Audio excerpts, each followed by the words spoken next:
आज हम childhood and growing up subject में किशोरों पर मीडिया का नकारात्मक प्रभाव यानी media's negative impact of teenagers के बारे में पढ़ेंगे। यानी मीडिया से सोशल मीडिया से किशोरों पर सकारात्मक प्रभाव के साथ साथ नकारात्मक प्रभाव भी हावी रहते हैं। यानी सबसे पहला नकारात्मक प्रभाव एडिक्शन का प्रभाव है, यानी लत लगना। जो किशोर हैं उनके लिए किसी एक चीज़ के लिए लत लग जाती है।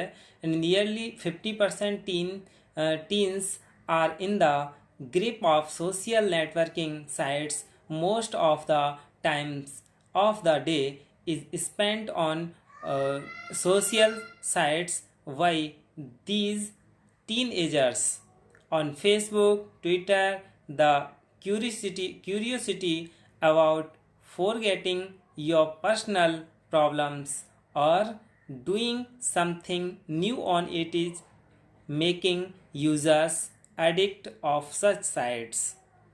यानी जो किशोर हैं, नकारात्मक प्रभाव यानी एक स्टडी की थी, उसमें निष्कर्ष निकला कि 50% किशोर सोशल नेटवर्किंग साइट्स की लत की चपेट में हैं। आलम यह है कि दिन का अधिकांश समय इन किशोरों का सोशल साइट्स पर ही गुजरता है। एडिक्शन की बढ़ती समस्या को देखते हुए आजकल कई इंस्टीट्यूट एडिक्ट लोगों पर साइकोलॉजिकल स्टडी करा रहे हैं। विशेषज्ञों का कहना है कि फेसबुक, ट्विटर पर अपनी पर्सनल प्रॉब्लम्स को भुलाने या फिर इस पर कुछ नया करने की जिज्ञासा यूजर्स को ऐसी साइट्स का एडिक्ट बना रही है। यानी जो किशोर हैं वो ये सोचते हैं कि इसमें कुछ हम नया करेंगे, नया करने की लत उन्हें लग जाती है और वो सोशल साइट्स पर लगे रहते हैं। दूसरा है असामाजिक व्यवहार, एंटी सोशल बिहेवियर। यानी teens tend to leave meeting outsides or participates in social activities, just spending or micro vlogging sites becomes their daily routines।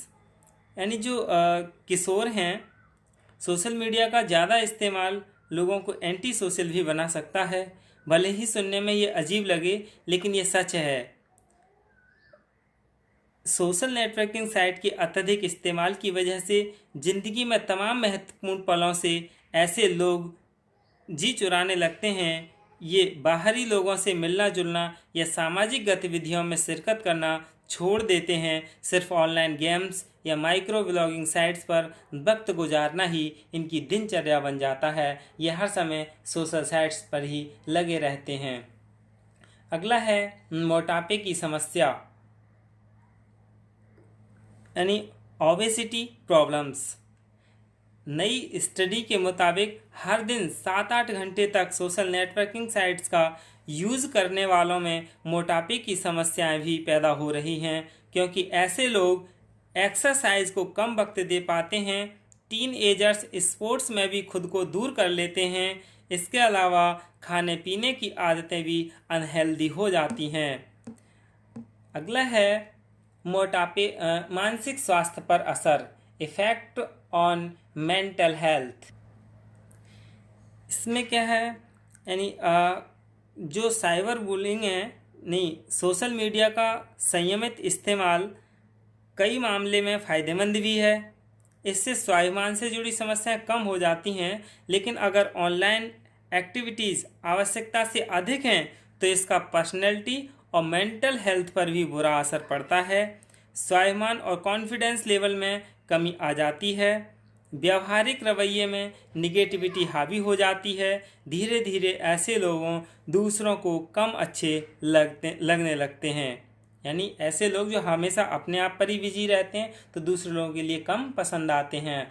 अगला है साइबर बदमाशी, यानी साइबर बुलिंग।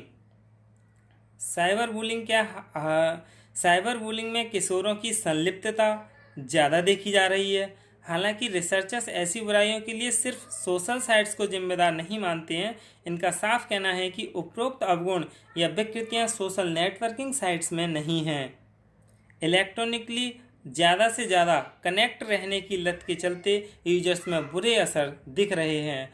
वैसे साइबर बुलिंग सबसे ज़्यादा चलता है। इसमें किशोर एक दूसरे के लिए धमकी देते हैं कि आप मेरे लिए इतने रुपये पहुंचा दें, नहीं तो मैं आपकी इस बात के लिए खोल दूंगा या बता दूंगा। इस तरह की धमकी देते हैं और वो हैकिंग भी करते हैं। यानी साइबर बुलिंग काफ़ी हद तक चलती रहती है।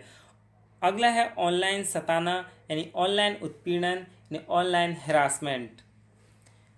इसमें क्या है, इस तरह की घटनाएं देखने सुनने में मिल ही जाती हैं कि किशोर साइबर दबंगई कर रहे हैं या ऑनलाइन दूसरों को प्रताड़ित कर रहे हैं। इससे हताशा, चिंता, अकेलेपन तथा आत्महत्या जैसी घटनाएं सामने आ रही हैं और आए दिन देखने को मिलता भी है कि किशोर अपनी आत्महत्या कर रहे हैं और उनका पता नहीं चलता कि किस वजह से कर रहे हैं। वो यानी ऑनलाइन हैरासमेंट उनका होता रहता है।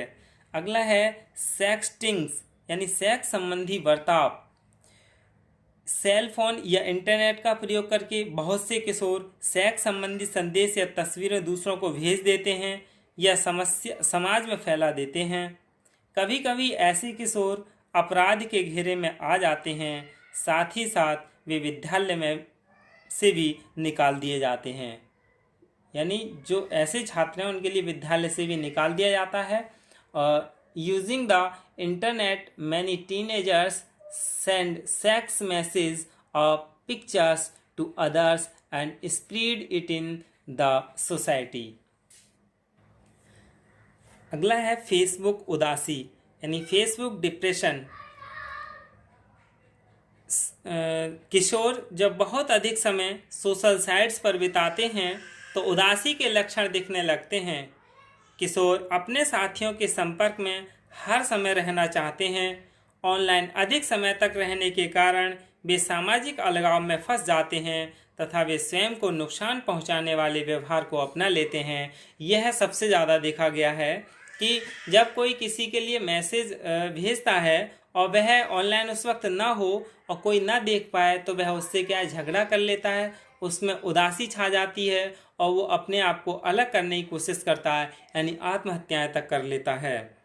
अगला है विज्ञापनों का प्रभाव, इन्फ्लुएंस ऑफ एडवर्टाइजमेंट्स, यानी a lot of advertisements are shown on many sites related to age, gender, education, marriage, etc.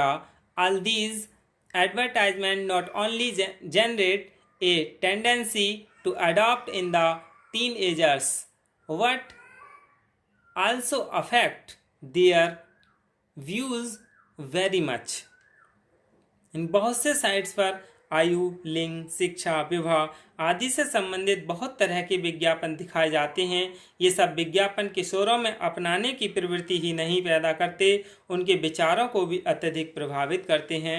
यानी जब बच्चे इन चीज़ों के लिए देखते हैं और इन्हें हर समय देखने रहने पर उनके मन पर भी गलत प्रभाव पड़ता है और धीरे धीरे वह भी अत्यधिक प्रभावित हो जाते हैं। तो सोशल साइट्स के किशोरों पर नकारात्मक प्रभाव भी सकारात्मक प्रभाव से कहीं अधिक हैं यदि इन पर सही उपयोग करना ना सिखाया गया तो। धन्यवाद।